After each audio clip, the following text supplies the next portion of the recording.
D&D players of Reddit, what is the most creative character you've seen someone play as? There was a campaign where the party came across a magical cauldron filled with boiling gold. They were told they could drop an item in and it would be turned to gold while retaining all of its other properties and be imbued with intelligence. They were warned that the intelligence might be malevolent. While the party debated what to drop in, the gnome rogue jumps in. He became gold coated, which increased his armor class significantly, but also became cursed with an evil alter ego. There was much rolling to determine when and for how long he was forced to play as chaotic evil. I have never played D&D, but that sounds awesome. I've got a friend who is a weird character machine. Most recently is an orc named Sterig who believes that weapons are a coward's weapon and beats people to death with his shields. Before that was Robert the Destroyer, a barbarian who threw ladders at people. There was $3.50 or $3.50 to his friends. A really creepy monk who could shoot vines out of his hands like Spider-Man. And of course Justin Chandler, a shaman who saved literally all his gold till level 7. Then used it to permanently enlarge and awaken his pet frog and deck it out with sweet gear. Then used it to permanently enlarge and awaken his. Was not expecting frog here. I once kidnapped a player character wizard and replaced them with a higher level illusion created by the BBEG. The player then had to control the illusion from the perspective of the BBEG, pretending to still be a member of the party. It was surprisingly effective. Just as they reached the BBEG, they were slowly realizing he wasn't helping much anymore. I played as a Wemmick back in college and I loved that character. He was a druid and thus could only carry wooden weapons. So after thinking about it, I gave him a lance, and then proceeded to get every featuring guy I could for a night on horseback, trample, charges, etc. I leveled like a monster class instead of a player class, aka slow as balls, but man, it was a hella fun character. He could do some insane damage by the end of the game, and if he had to get into close combat, he could do rake bite for damage. My favorite part, though, were his two animal companions. The first was a weasel that took levels of thief, so it was our trap dismantler, and it eventually had vorpal front teeth, so it had a devastating bite attack. The second was, and I'm not kidding, a giant white blood cell. It had been magicked out of a giant and made even larger, and it rode around on my druid's back. As the group's healer, it would blob onto them and heal them with a few levels of cleric. Mind you, my druid was teamed up with the lizardman barbarian who was surprisingly smart, and the fey bard that would drink anything put in front of him, which is how he ended up as a half-elf woman of a different alignment by the end of the game. Two people in our group independently chose to name themselves Han and Hien. Han decided to run with it, and named his horses Hone and Huan, and his familiar Hien. It was all very confusing, but totally worth it when our DM introduced an NPC whose nickname was Hawaiian, aka sometimes Hawaiian. A camel. Not just any camel, but a racing camel named Rocket Boots. We had a party member who was inconsistent about showing up for the games, and he showed up in the middle of a short campaign we were running after we had retrieved a stolen racing camel. It's hard to say exactly what it was, but the guy went ham role-playing this camel, making camel noises and doing camel things. It was absolutely hilarious. I haven't done it yet, but I've always wanted to play as a true polymorphed chair. The chair was turned into a human, or any player race, and then started learning. Maybe becoming a wizard himself. I don't know how anyone would ever know, since the change becomes permanent, but if he ever walked through an anti-magic field, he would just turn back into a chair and be gone forever, and no one else would walk through there for fear of being turned into a chair. I played with a 100% randomly generated character. I had a decent combo of class and race, half elf and ranger, but my stats were completely dysfunctional for a ranger. My worst stats by far were dex and wisdom. In fact, they were the worst in the group. I was the ranger that could do everything a ranger was not supposed to do, and nothing that a ranger was actually supposed to do.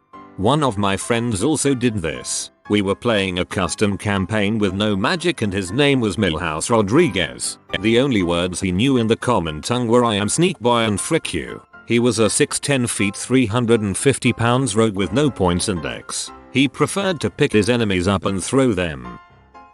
OCD druid with bag of holding, would clean up battlefields and other places using the bag as a dustbin. Was hilarious halfway through the campaign when the druid used the bag as a ballistic weapon and emptied said bag.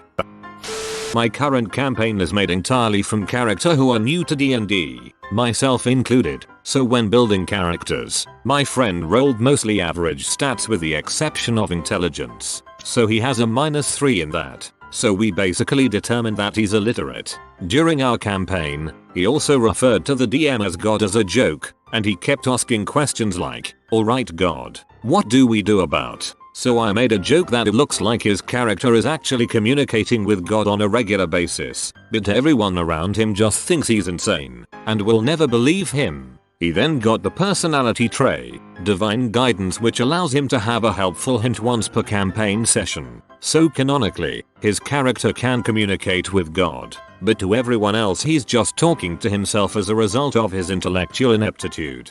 Jesus gives military advice +20. I haven't seen it myself, but someone over at Ardengreen Text posted his story about a gnome and a half-orc. The gnome had the mount skill, and sitting on the orc's shoulders they were both invincible. Would love to play with that idea sometime. A player made a dwarf who was actually a human midget raised by dwarfs. He was a barbarian and was modeled after Macho Man Randy Savage. He had a pet Wolverine which he would throw at people while screaming the fastball special. Then Wolverine didn't last too long. Randy throughout the campaign slowly went insane due to his fear of magic. Randy that began cutting off people's hands for no apparent reason. The legend of Macho Man ended when he attempted to suplex a dragon. As someone who once spent several hours making the closest thing to a 1-to-1 equivalent of Macho Man in 5e, this makes me very happy. Narcoleptic Bard, currently in a campaign with this one. He doesn't do much, and has the tendency to fall asleep at the worst times. My current campaign has a monk who has a tendency to meditate through important battles, so I think I know the feeling. A lizard wizard, not a cool, humanoid one, a gecko which could occasionally spat sparks. A friend of mine decided to be a smartass and play a character named Cobbler, so yeah, the DM decided to play along and has made a good portion of our campaign revolve around the secret society of cobblers and their ancient feud with their enemies the haberdashers. There are a lot of magic shoes and magic hats. There's also a masterworked rifle named Blood Faucet that might be cursed to seek haberdasher souls. This sounds heavily influenced by an Adam Sandler movie. Did a minute's max build to create a damage monster of a fighter. Had to shortchange him in certain areas as far as wisdom and intelligence goes. I realized this was a bad idea the third or fourth time I died during a single session because Brick had trouble realizing what was dangerous and what was not. Eventually the cleric just tied a rope around his neck and led him around. That seemed to help a lot. Brick, I killed a guy with a trident. Personally, the most creative I've seen was a tiefling warlock who was constantly disguising himself as an elf cleric. All of the players, out of character, knew what he was, but he had the whole party, in character, convinced. And between his high charisma and the rest of the party's low intelligences, it didn't seem likely to change anytime soon. I once read about a barbarian who would constantly yell encouragements and slap you when you go down. It was a paladin, sneakily casting his buff and heal spells. A thief with one level of illusionist that passed himself off as an archwizard, throwing fireballs and screaming these beasts are immune to magic in a fight was a funny experience. He was good at scamming NPCs though.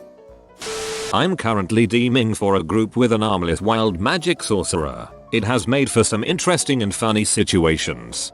3 dwarfs stacked in a trench coat. Upon meeting the character there is a roll to see if they think the character is normal or see the 3 dwarfs stacked. The whole character is a bit of a joke at the same time oddly works. Each character is its own class and depending on the stack order things change. Also one is Guy Fieri as a dwarf for no good reason. Guy also has the adventure chef class.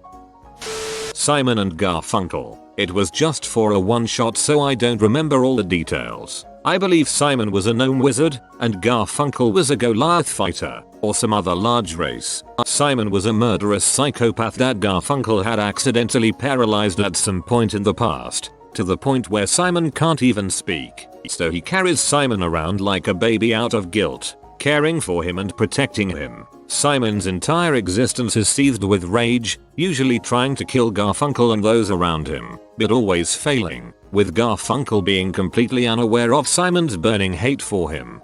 Omeek is dead. I accidentally stomped on him on the bridge. I just feel so guilty. I've been carrying him all day. Dwarf pirate that wanted to retire and become a farmer. I made my DM research cost of land, animals, reproduction rates and such. I love my farm more than adventuring. Simple solution. Commandeer a ship, kill all but one man, train him for 5 years under the constant daily threat of death, and then have him adopt your character's name and take over as captain, with a new crew of course so no one knows.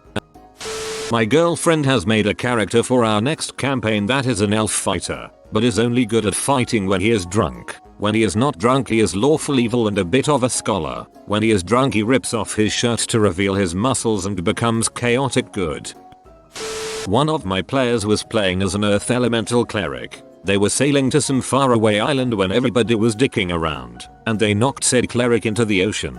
Of course he didn't float and sank straight to the bottom. Couldn't drown either, technically. It took the players 3 sessions of underwater themed adventures to finally get him rescued, because he had spent so much time under immense pressure on the ocean floor. He came out as a lava elemental, and now he can't set foot in wooden buildings, and nobody can touch him without taking burn damage. If the players wind up in a particularly cold environment, they just crowd around him for warmth now, which means they don't need to build campfires anymore. Unfortunately, he is incredibly bright at night, and has a -7 stealth modifier. Get someone unfamiliar with D&D role-playing games to read this and see how they react. Didn't experience this firsthand, but my brother once played as a rogue assassin who had had his tongue removed, so he couldn't speak in an intelligible manner. Everyone he tried to talk with, including party members, had to make a roll to see if they understood him. Luckily, one of his party members rolled a nat 20 on his first attempt, so the DM ruled that they would always be able to understand each other. My DM insists we all talk in character, so I spend Tuesday nights playing a turtle with a bad Swedish accent. I play a turtle monk in our games. Most sessions I barely even attack and am more used as a battering ram. GM. The party can feel wind coming from behind this wall. Roll perception to discover a switch. Me. I weigh 500 pounds. I run into the wall full sprint. This has worked so many times at this point I think he just plans on it. A necromancer who thought they were a cleric. Only the player and DM knew and had a list translating what the player said they were doing and what they were actually doing, i.e. spells, daily prep, so the others wouldn't catch on out of character. In his formative years he came upon a book of forbidden spells. Being young and stupid he assumed it was a book of divine rituals. Fast forward several years and he wanders the land preaching about the everlasting life. He's skilled in first aid and potions because not every scrape requires divine intervention but has some spells that will bring someone back from the brink of death. He also has a bodyguard who wears full plate who follows him around because he owes a life debt. Doesn't talk much though. The other players never discussed removing their own armor, or eating, or using the toilet, so nobody found it odd that the NPC never did. The other players also never took points in knowledge arcane to discover the spell effects didn't match what they should. I've always wanted to play as a secret necromancer, where the party doesn't know I'm a necromancer and I'm doing everything in my power to keep it that way but still practice necromancy. This might be that way. In my current campaign one of my players is a mimic chess named Chester. He loves the character and has so much fun hopping around biting people. I had a player play a dwarf bard named Anus, pronouns are Noose, but he let his close friends call him Anus. Anus carried around his instrument everywhere he went, a freaking didgeridoo. He was able to charm animals using his didgeridoo. Oh, hey, don't mind me. I'm just working hard on the next Updoot Man video. Hey, by the way, if you want more awesome content like this, you should check that channel out. What you should want to watch more awesome content. Then head on over to Updoot Man. I'm Lunar Steve and I'm the host over there. Go give it a look. I hope you like what you see.